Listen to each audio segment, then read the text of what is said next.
Hello बच्चों, नमस्कार। कैसे हो आप सभी।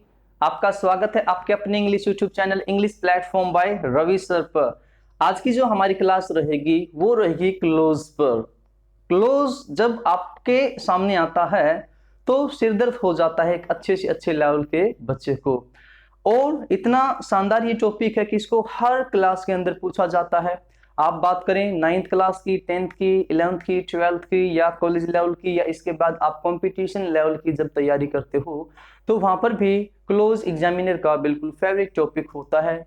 और इस टॉपिक को समझना बड़ा ही मुश्किल होता है बच्चों के लिए, लेकिन हम इस टॉपिक को आसान बनाने की कोशिश करेंगे आप लोगों के लिए। इतना शानदार टॉपिक है दोस्तों। देखो, हमारे पास में इंग्लिश के दो पार्ट्स होते हैं, डिस्क्रिप्टिव और फंक्शनल ग्रामर। डिस्क्रिप्टिव के अंदर आपका टेंस, वॉइस, नरेशन, मॉडल्स और क्वेश्चन टैग रहता है। और उधर फंक्शनल ग्रामर के अंदर आपका noun, pronoun, adjective, verb, adverb, conjunction, interjection और प्रेपोजिशन। लेकिन कहीं पर भी क्लोज का नाम नहीं आया। तो ऐसी कौन सी ग्रामर में ये आता है? ये आता है दोस्तों सेंटेंस की ग्रामर में। और सेंटेंस की ग्रामर को सीखने से पहले सबसे पहले हमें सेंटेंस की छोटी छोटी यूनिट्स को जानना होगा जिनके कॉम्बिनेशन से सेंटेंस बनता है, और उसी सेंटेंस का पार्ट होता है क्लोज। तो आओ दोस्तों चलते हैं। जो सबसे छोटी हमारी यूनिट होती है वो होती है दोस्तों लेटर। लेटर क्या है भाई? Smallest unit of sound.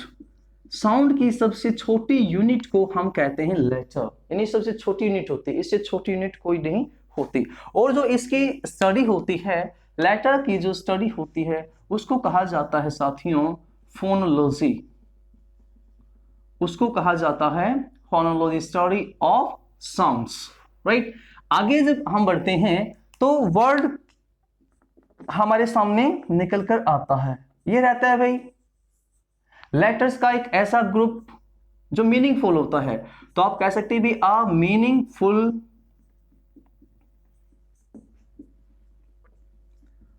Group of letters.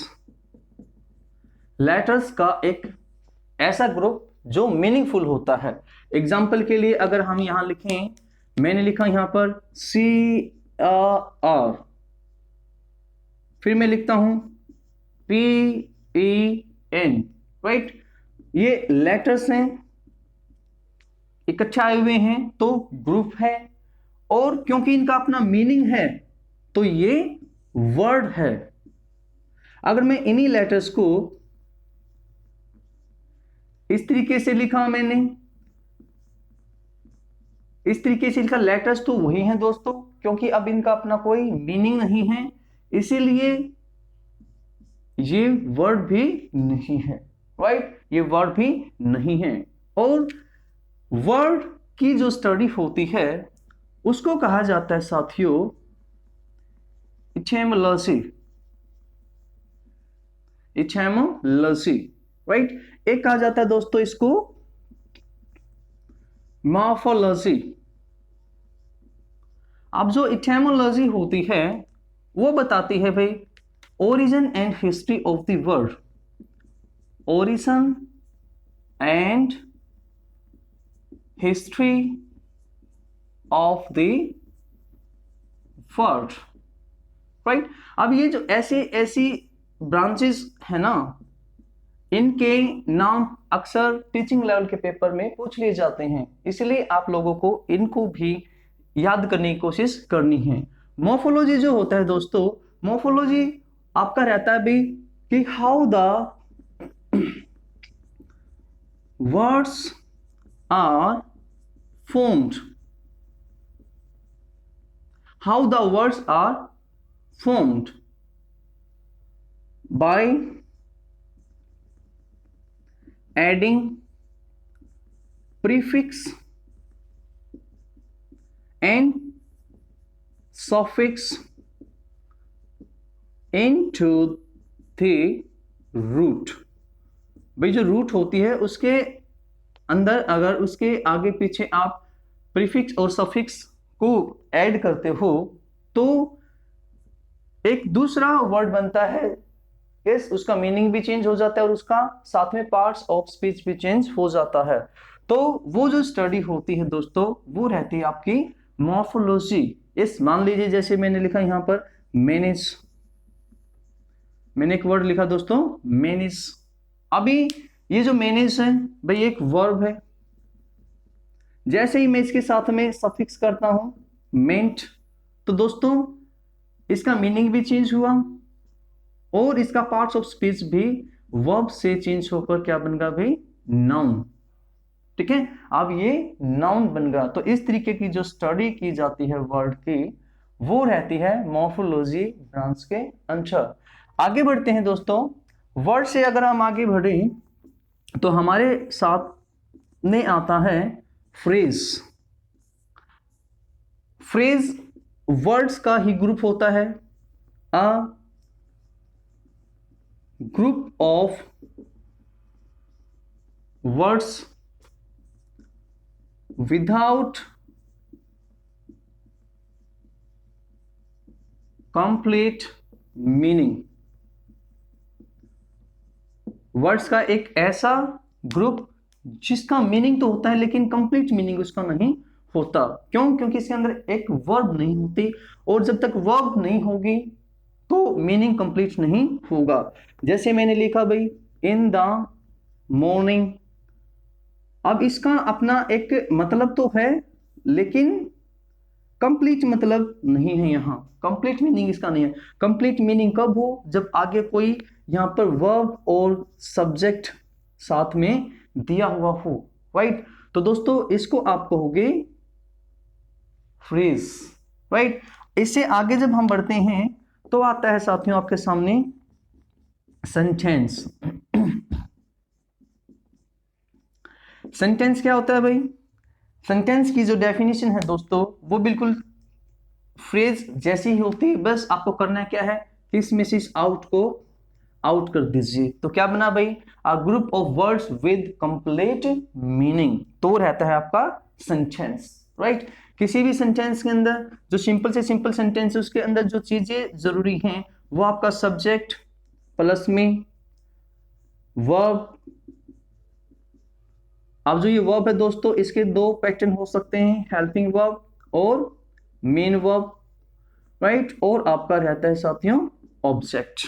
तो सेंटेंस तक जब आप पहुंचते हो उसके बाद आप आते हो क्लोज पर। तो मैं उम्मीद करता हूं कि आपको जितना मैंने समझाया है ये समझ आया होगा। एक बार इसका स्क्रीनशॉट ले लीजिए, वीडियो को बार बार देखिए, राइट। छोटी छोटी चीजें हैं दोस्तों, आराम से ये समझ आपको आ जाएंगी। अच्छा हाँ, एक बात और करें कि जो सेंटेंस की स्टडी होती है दोस्तों वो आता है सिंटैक्स के अंदर, ठीक है। ये जो सेंटेंस है किसके अंदर आता है भाई, ये आता है आपका सिंटैक्स के अंदर की arrangement of words in sentences, clauses और फ्रेजेस। किस तरीके से वर्ड्स की अरेंजमेंट की जाती है भाई, किस वर्ड के बाद कौन सा वर्ड आना चाहिए। तो दोस्तों एक बार इसका स्क्रीनशॉट ले लीजिए, फिर हम आगे बढ़ते हैं। सेंटेंस के बाद हमारा जो सीधा टॉपिक आता है वो रहता है दोस्तों क्लोज, यानी सेंटेंस के बाद जो हमारा पार्ट आता हुआ है क्लोज। अगर आपको वीडियोस पसंद आती हैं तो दोस्तों के साथ में शेयर करें, इनको लाइक करें और चैनल को सब्सक्राइब नहीं किया है तो भाई सब्सक्राइब भी कर लें। दोस्तों शेयर जरूर करें, आपका इंस्टाग्राम पर कीजिए शेयर, आपके टेलीग्राम पर कीजिए, आपके फेसबुक पे कीजिए, व्हाट्सएप पर कीजिए, जहाँ जो कोई भी सोर्स आपके पास है कोशिश कीजिए कि आप हमारे लिए इनको शेयर करें। आगे बढ़ते हैं दोस्तों, आपके सामने आता है भी क्लोज। यस, जो क्लोज आपका रहता है दोस्तों उसके लिए आपको दो चीजें जानने की जरूरत है कि it is the part of a sentence,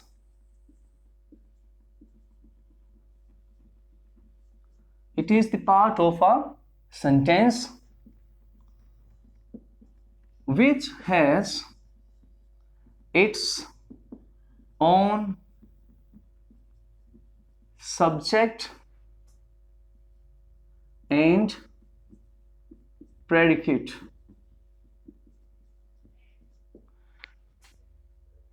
close की जो डेफिनेशन है दोस्तों वो ये है कि it is a part of a sentence, sentence का ये एक पार्ट होता है जिसका अपना सब्जेक्ट और प्रेडिकेट होता है।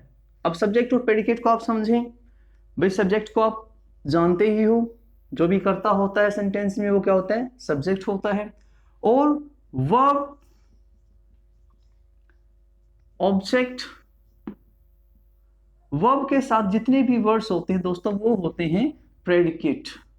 ठीक है, वो होते हैं प्रेडिकेट। अगर आपको प्रेडिकेट से ध्यान ना रहे तो आप सीधे ये समझिए कि क्लोज एक सेंटेंस का ऐसा पार्ट होता है जिसका अपना सब्जेक्ट और अपना वर्ब होता है। अब इस डेफिनेशन को अगर हम एनालाइज करें तो मैं एक सेंटेंस लिखता हूं, I know when he married. एक सेंटेंस लिखा दोस्तों मैंने, I know when he married. आप अगर इन सभी वर्ड्स को देखें, इन सभी वर्ड्स को देखें तो ये आपका सब्जेक्ट है, ये आपका वर्ब है दोस्तों। इसको अकेले को देखो तो ये आपका कंजंक्शन है, ये फिर से आपका सब्जेक्ट है, ये फिर से आपका वर्ब है। लेकिन सेंटेंस यहां से यहां तक है क्योंकि फुल स्टॉप हमने यहीं लगाया है, राइट।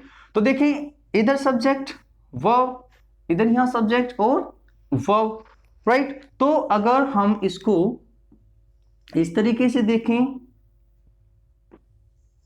तो ये एक ही सेंटेंस के अंदर दोस्तों दो क्लोजेस हुई, राइट। क्योंकि क्लोज के लिए क्या चाहिए भाई, सेंटेंस का पार्ट हो, यस, और उसका सब्जेक्ट और प्रेडिकेट हो। अब अगर हम इसको देखें तो भाई ये सेंटेंस का पार्ट है, सेंटेंस तो क्योंकि यहां फिनिश हो रहा है, सेंटेंस का पार्ट है जिसका अपना सब्जेक्ट अपना वर्ब है। अगर हम इधर देखें तो भी ये सेंटेंस का पार्ट है क्योंकि सेंटेंस यहां से स्टार्ट हो रहा है, राइट, और इसका अपना सब्जेक्ट है, अपना वर्ब है, यानी अपना प्रेडिकेट है, राइट। तो दोस्तों ये जो क्लोजेस हैं ये दो हुई, एक ही सेंटेंस के अंदर दो क्लोजेस हुई। अब इनके टेक्निकल नाम क्या है उनकी हम बात करेंगे थोड़ी देर बाद ही, राइट, यानी नेक्स्ट क्लास में उसकी हम बात करेंगे, राइट। अभी हमने सिर्फ इस क्लोज की डेफिनेशन को सही ठहराया है, राइट, कि sentence is close is a part of a sentence, sentence का पार्ट जिसका अपना subject and predicate.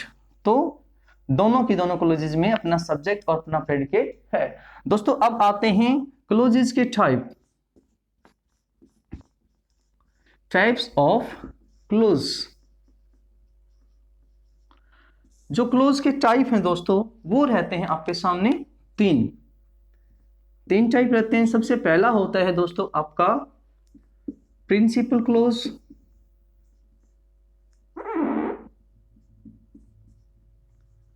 Principal close, इसी को कहा जाता है मेन क्लोज, राइट, या इसको हम कहें इंडिपेंडेंट क्लोज। भैया अपने मीनिंग को लेकर इंडिपेंडेंट होता है, ये किसी के ऊपर डिपेंड नहीं होता, राइट। तो प्रिंसिपल क्लोज एग्जाम्पल दोस्तों हम नेक्स्ट वीडियो में देंगे, हम सिर्फ इसके टाइप्स बता रहे हैं यहां पर, ठीक है। दूसरा होता है दोस्तों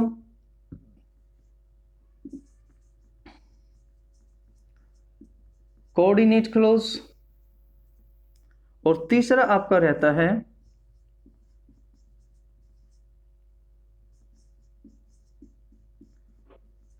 सबऑर्डिनेट क्लोज। जो सीखने की बातें हैं दोस्तों आपके वो इस क्लोज को लेकर हैं, यस, इस क्लोज को लेकर हैं, क्योंकि इस क्लोज के टाइप हैं भाई। इस क्लोज के दोस्तों तीन टाइप होते हैं। सबसे पहले नाउन क्लोज, एडजेक्टिव क्लोज और आपका एडवर्ब क्लोज।